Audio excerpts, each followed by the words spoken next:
Thank you. I'm sorry.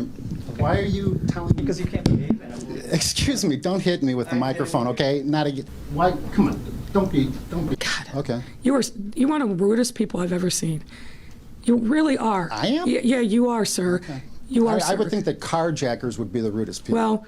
Hey, what's going on, everyone? Welcome to FirstReactionTV. My name is J Mart. So that was your man William Kelly, who has been a constant thorn in Lori Lightfoot's side since she has taken office. He was called the rudest person that Lori Lightfoot has ever seen. William Kelly hit her with the, I would think carjackers would be the rudest people. So he got her pretty good there. I made a previous video involving Lori Lightfoot and her concession speech and did a little montage there. So I went back to the internet. I scoured different interviews, different interactions she's had, and I have picked out some of the best ones. Some of them with the best lies, the best failings, and the best back and forth between her and some reporters. We just hit 500 subscribers on our way to 1,000. If you have not subscribed yet, please take 1 second, hit that subscribe button, and I appreciate all your support. So thanks again for watching. Please stick around till the end and enjoy the new video. All right, William Kelly. Thank you. I'm sorry. Why are you telling me? Because you can't behave. Excuse me. Don't hit me with the microphone, okay? Not a. Why? Sir, I mean, sir, just every other reporter sir, held the microphone. Sir, can you please ask your Every question? other reporter held the microphone. I don't believe that that's correct, but go ahead. I have it on camera. Every single reporter held the microphone. Can you ask your question, sir? Why? Come on. Don't be a jerk. Just hand me the microphone. Do you have a question? Yes or no? I have a lot of questions. Ask your question. Okay, so Mayor Lightfoot, every time I ask you about crime in Chicago, you say crime is down. Real Chicagoans know that that's not true, that crime is up. Violent sexual assault, it's on the news every day, up. Violent carjackings every day, up. Hit and run, 100 a day, hit and run of Chicagoans. Do you have a question, sir? Yes, the obvious question that I've been asked by real Chicagoans to ask you is, are you lying or are you incompetent? I doubt very much that that's a question you've been asked That's a real by question anyone. from real Chicagoans. So I'm going to try to treat you. The exact wording. Sir, I'm trying to clean it up. Sir, I'm going to answer the question. And then I have a follow-up. The data speaks for itself. The data. And on all of the measures that you've just talked about, homicide, shootings, carjackings, down this year, sir. Sorry to disappoint you, but that is the 178% increase in carjackings, violent carjackings in downtown Chicago. No, you are, sir. Carjackings in our city Millennium are Park. down. God. Okay. You are one of the rudest people I've ever seen. You really are. I am? Yeah, you are, sir. Okay. You are, sir. I would think that carjackers would be the rudest people. Well, no, you're rude in this room. Okay. Because you want to give a speech and pontificate, but you don't actually want to listen to the facts. You have another question to follow up, sir? I do indeed. The reason why workers do not want to return to the downtown offices, the reason why tourism is obviously flatlined, is because people are afraid of the violent crime, especially in downtown Chicago, River North, Streeterville, Millennium Park, Grant Park. We have every single day violent carjackings. Gun to the head. Sir, gun to the head, violent please, I'm going to ask you, I've been very patient with you. You come in here and you give a speech every single time. Just ask your question. Be a real journalist. Ask your question. A very disturbing development with the violent carjackings is they are primarily being carried out by teenagers. And when I say teenagers, I mean 14, 15, 16-year-old I'm black aware children. of the data, sir. What is the reason for this, and what is your plan at long last to solve this problem? They still haven't brought back all their employees. It's because of first the Delta, which we were experiencing in the fall, and then Omicron, which we were experiencing at the end of the year and the beginning of this year. Our expectations, based upon our regular conversations with employers and building owners, is that we're going to start to see more and more people come back downtown. So once again, sir, it's really important that you get your facts right. Yes, you are right on one point, which is that a number of people that are involved in our carjackings are juveniles. We're arresting people who are juveniles that have 3, 4, 5, 6 pending cases. The answer, The answer there is we've got to get the courts, frankly, to take this seriously. I don't agree that we lock up juveniles and throw away the key. But what we must do is not just do nothing, which is what, unfortunately, what's happening right now. So I think I've answered enough of your question. Thanks a lot, all Mayor. very much. Thank you, everyone. Have a great day. Mayor, there's been a growing problem of abductions, attempted abductions, and armed robberies in this city. At least 2 attempted ones in the West Loop, Wrigleyville over the weekend. So what is your office doing to make people in this city feel safer? Well, obviously, we're doing tons of things every single day to make people feel safer, but specifically with respect to those, the Detective Division is actively investigating, and we've got to make sure that, frankly, those are bona fide reports. Everything that you read on news blogs isn't truthful. I've seen things on there many times that have no bearing on reality. Bona fide report isn't truthful. I have no bearing on reality. They are safe. Confirmed by police in Wrigleyville, and the suspects responsible for kidnapping people at gunpoint still on the loose tonight. Good evening, guys. Yeah, we first brought you this story on Sunday when there were just 2 of these incidents confirmed. Now the number has doubled, with 4 people individually being forced into a grey sedan, robbed at gunpoint, and then dumped elsewhere. Thanks for killing the boss, Heather. Isn't truthful. In each case, the victim was approached from behind by a gunman, ordered into a waiting grey sedan, driven around, robbed of their mobile phones and wallets, and then forced out of the car. Adam Feathers owns a business here and says it never used to be like this. Everyone in the neighborhood has always been comfortable walking down the streets at night, and now we have to kind of keep our eyes open and look behind our backs, which is unfortunate. We work hard every single day to make sure that people feel safe because they are safe. That's why year over year we're down 17% in homicides, 19% in shootings. Those numbers are pretty accurate according to CPD data, with overall murders and shootings citywide down 17 and 20% respectively.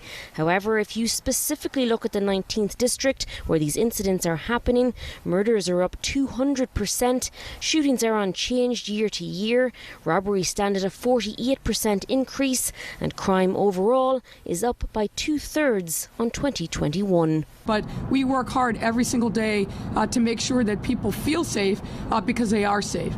Just speaking to critics who may say, hey, Chicago already has a huge homeless problem. Chicago already has a problem with mental health. How do we assure that those resources that may be devoted to those areas that won't be cut by this move? Well, let me just push back a little bit on your premise. I don't think it's right to say that we have a huge homelessness problem. So-called homeless have moved into Chicago International Airport, O'Hare. Vagrants living in the terminals, sleeping by the baggage claims in one of the biggest and most famous airports in the world. As one custodian at O'Hare put it, it's out of control. None of us feel safe. And you can say that for the city itself. Okay. Last night, Tucker Carlson, Fox News, and the Daily Mail featured the homelessness, the encampments that are growing at O'Hare Airport, and all the baggage claims, 1, 2, 3, 4, and 5. Mm-hmm. Anywhere from 200 to 300 people a night are sleeping there, even when the weather is not inclement. Pictures like this, people don't know if they're stepping over bodies or people sleeping on the floors. What are you doing about it? Well, let's start with consider the source, which is Tucker. No, I think that's fair. Do you want to see the pictures? I've seen it, but let's consider the source, which is starting with Tucker Carlson and Fox News. They're never going to portray our city in a favorable light. My understanding is those pictures are quite old. You know, they're not just urinating in the hallways, they're taking baths in the toilets.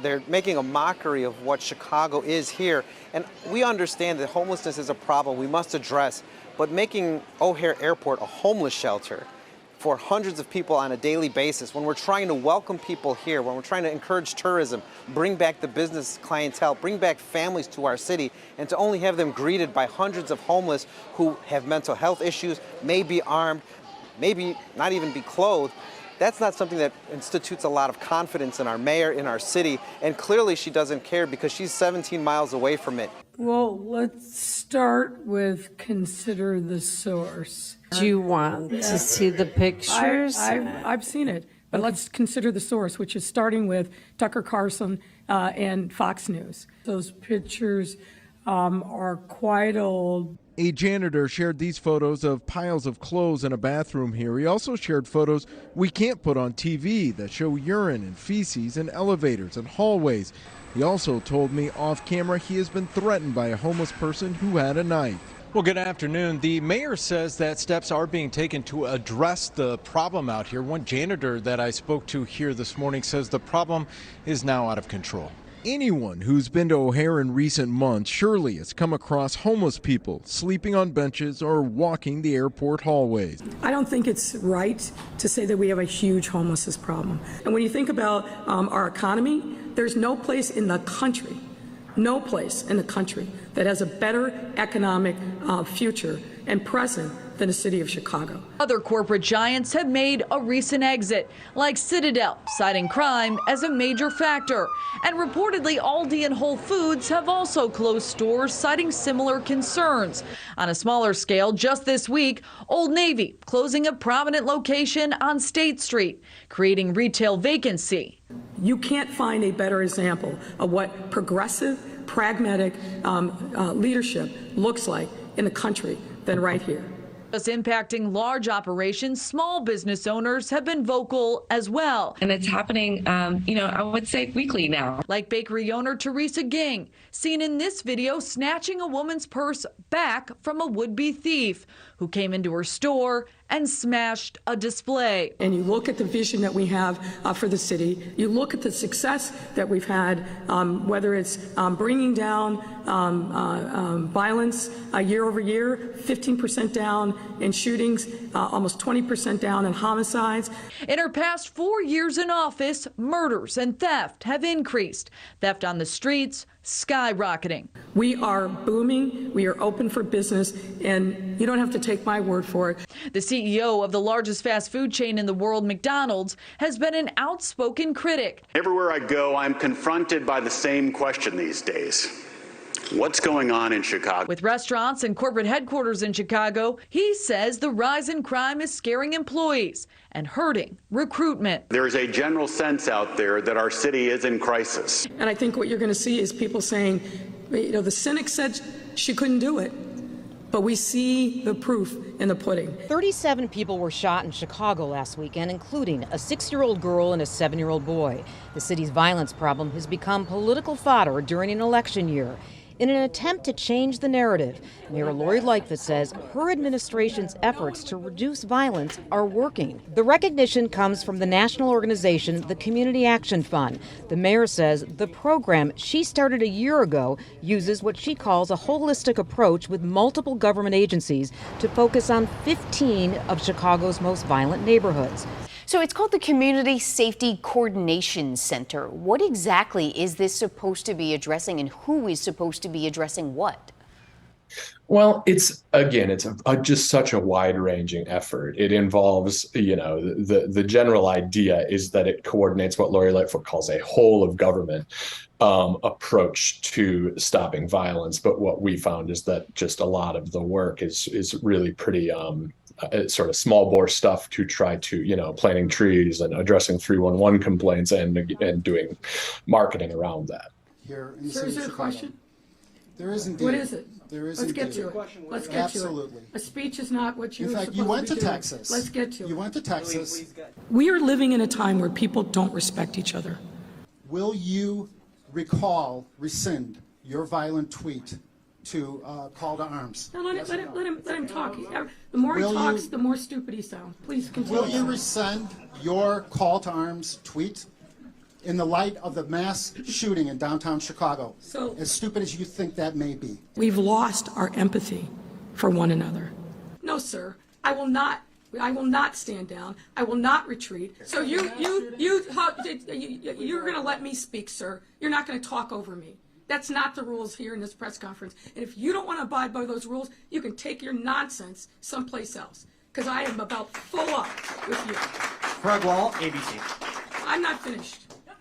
Let me just finish. This moment where people feel like it is their right to spew hatred at everyone that they don't agree with. No, sir. No, sir. No, sir. You will stop speaking. You will stop speaking. You're full of crap.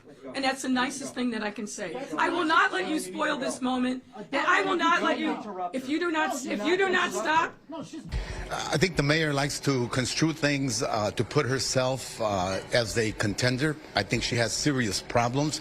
She's not had a good week and a half, as a matter of fact. Now, you don't want to hear the facts because you can't handle the truth, sir. But that is the truth. Next report. This whole idea of keep the seat, Lightfoot's the only black candidate who can win. If you don't vote for her, we're splitting the vote. They're calling it divisive. And by your touting it, Willie Wilson today even saying you're playing the race card by putting this out there. Can you respond? Well, I am the only candidate that can win. That's a fact. I'm very confident in my reelection, and I'm very confident that what you will see is a range of support across the city. We are continuing to deliver on an equitable and inclusive recovery from the pandemic. That's what I'm focused on every day, and that I feel confident if I continue to execute, I'm going to get 4 more years to continue the work. But I'm very confident in my reelection. First of all, I fully intend to be the next mayor, and I fully intend to get reelected next year. Sorry to disappoint you. Well, where I will be that day is getting sworn in for another 4 years. And that's precisely what I've done for the last 3.5 years, and that's what I'm going to do going into this election and winning and victoriously next year. And yeah, that will be part of my inauguration speech. And a new voter opinion survey finds Mayor Lori Lightfoot would finish 3rd if the mayoral election set for February were held today. Thanks for killing the buzz, Heather. Yep, that's my job. I'm the only one that has the chance and the opportunity and the certainty of beating back Paul Vallis, who wants to take us back to a time that is best forgotten. Willie Wilson today even saying you're playing the race card by putting this out there. Can you respond? The mayor's airing a new spot this week about her upbringing in small-town Ohio. I wouldn't be sitting here but for the sacrifices that my parents made for me, and particularly my mom. I am the only candidate that can win. That's a fact. Obviously, we didn't win the election today. It happens to be a fact. Obviously, we didn't win the election. Diana, this was an annihilation, simply put. 83% of the voters said we do not want Lori Lightfoot when you add up the totals and see where she landed there. What do the residents of this city want me to do? Well, I think that as a sign of desperation, Lori suddenly made it about race. We fought the right fights, and we put this city on a better path. No doubt about it. But the real reason why we don't have the tourism or the conventions is because of violent crime. No, sir. No, sir. No, sir. You will stop speaking. You will stop speaking. You're full of crap. And that's the nicest thing that I can say. Do you know one single person that voted for Lightfoot? And if so, what was their reasoning? Actually, I do not know a single person. Now, you don't want to hear the facts because you can't handle the truth. All right. Well, I appreciate you watching. I hope you guys all enjoyed the video. If you did like it, please hit that subscribe button if you haven't already. Like, share, comment if there's anything you want me to check out. And once again, I appreciate all your guys' support, and thanks for watching.